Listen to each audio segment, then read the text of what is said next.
ठीक है, पार्ट हमारा गुणनखंड।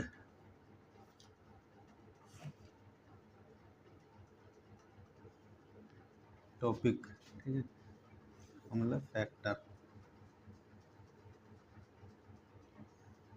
अब इसमें जो कल पढ़ाया था मैंने तुम्हें सम गुणनखंडों की संख्या और विषम गुणनखंडों की संख्या, आज में जो चलेगा तुम्हारा, आज चलेगा भाजक गुणनखंड। ठीक है, भाजक गुणनखंड, इसे कहते हैं हम मल्टीपल फैक्टर। ठीक है, भाजक गुणनखंड। अब इस पे क्वेश्चन किस तरह से आएगा, तो वह इस तरह से क्वेश्चन आवे इस पे, मतलब वो कह देगा कि 40 में, ठीक है, 4 के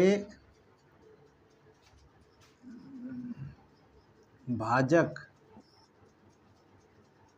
गुणनखंड ज्ञात करो, या गुणनखंड क्या होंगे।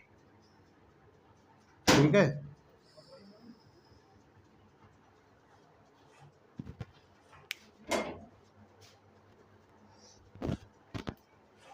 तो मुझे क्या करना, देखो 40 में 4 के भाजक गुणनखंड देखने। ठीक है, तो जो ये हुआ इसे निकाल लेंगे कैसे हम, यही देख लो, ये हो गया हमारा 40 को मैं क्या लिखूंगा, 10 गुना 4। ठीक है, इसको हम कर लेंगे 2 गुना 5 और 2 गुना 4। ठीक है, मुझे लेने आया 4 के भाजक गुणनखंड। तो मैं इसमें से क्या करूँगा, इसे मैं लिखूंगा पहले घात के रूप में, 2 की घात 2 गुना,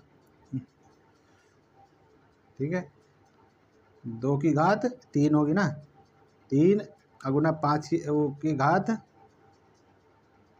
1। ठीक, अब मुझे लेना है 4 के भाजक के, तो 4 को मैं इसमें से कॉमन ले लूँगा बाहर। ठीक है, तो ये हो जाएगा 4 के भाजक गुणनखंड निकालने के लिए। ठीक है, 4 के भाजक गुणनखंड निकालने के लिए 4 मैंने इसमें से कॉमन लिया, तो 2 की घात 3 है, तो यहाँ 2 की घात मतलब 4 को मैं क्या लिखूँगा, 2 की घात 2 ही तो होगा, 2 दूनी 4। ठीक है, तो 2 की घात 2 बाहर कॉमन आ गई। ठीक है, तो यहाँ बचेगा 2 की घात 1 गुना 5 की घात 1। ठीक है,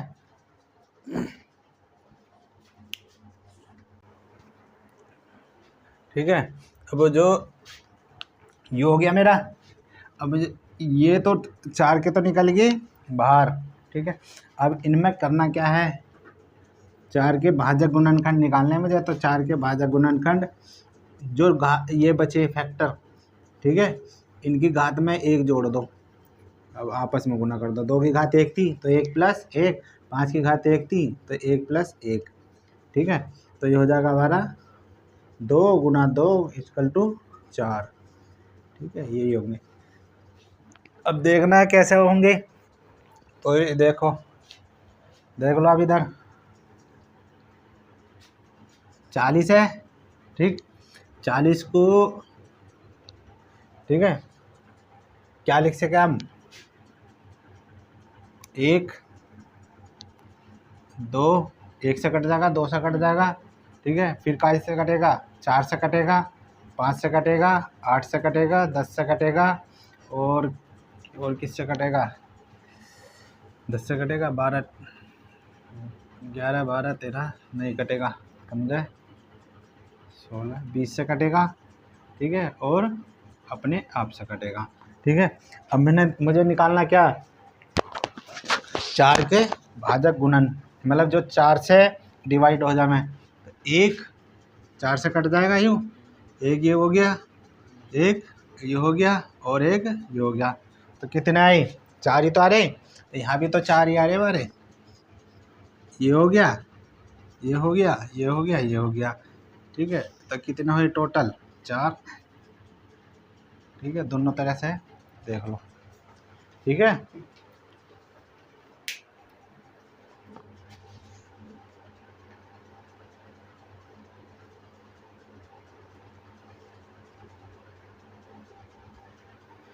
ठीक है, एक सवाल और देख लो इस पे।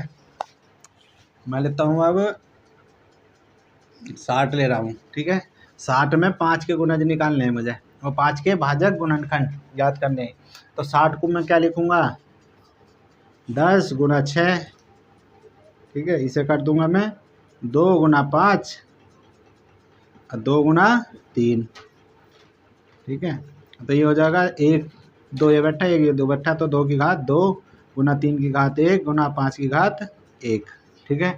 अब मुझे निकालने क्या 5 के, तो 5 में जब बाहर लेना पड़ेगा, निकालना पड़ेगा ना कॉमन, तो मुझे निकालना है 5 के भाजक गुणनखंड। तो 5 को मैं इसमें से बाहर लेके, तभी तो आएगा 5 के भाजक, जब हम 5 को कॉमन ले लेंगे, ठीक है। तो ये हो जाएगा 5 मैंने इसमें से बाहर ले लिया, तो बचेगा क्या यहाँ 2 की घात 2 गुना 3 की घात 1, ठीक है। अब इसके फैक्टर निकालने हैं, जो भी घात बची हैं उनको मैं 1 जोड़ कर गुना कर दूँ। 2 की घात 1 वो 2 की घात 2 में 1 जोड़ो, ठीक है, गुना 3 की घात 1 है तो 1 जोड़ो, ठीक है। तो यह आ जाएगा 3 गुना 2 इक्वल टू 6 उत्तर, ठीक है। अब देखना है इसको अगर कैसे आएंगे, तो वो देखो, ठीक है। ये था 60, इसको मैंने तोड़ा, किस किस से कट जाएगा, 1 से कट जाएगा, 2 से कट जाएगा, 3 से कट जाएगा, 4 से कट जाएगा, 5 से कट जाएगा, 6 से कट जाएगा, ठीक है। और किससे कटेगा, 10 से कटेगा, ठीक, 12 से कटेगा, 15 से कटेगा, ठीक है, 20 से कटेगा, 24 दूनी 48, 24 72 नहीं कटेगा, और कटेगा किससे, ये 30 से कटेगा, और अपने आप से कटेगा, ठीक है। कितने आए हमारे, 6 आ रहे ना। 5 के भाजक गुणनखंड 1 2 3 4 5 और 6, आगे, ठीक है। तो यहाँ टोटल कितने हुए, 5 के भाजक गुणनखंड ये होंगे सारे, ठीक है। तो ये होंगे 6 भाजक गुणनखंड, अगर ऐसे देखने तो ये रहा, ठीक है। आगे समझ में।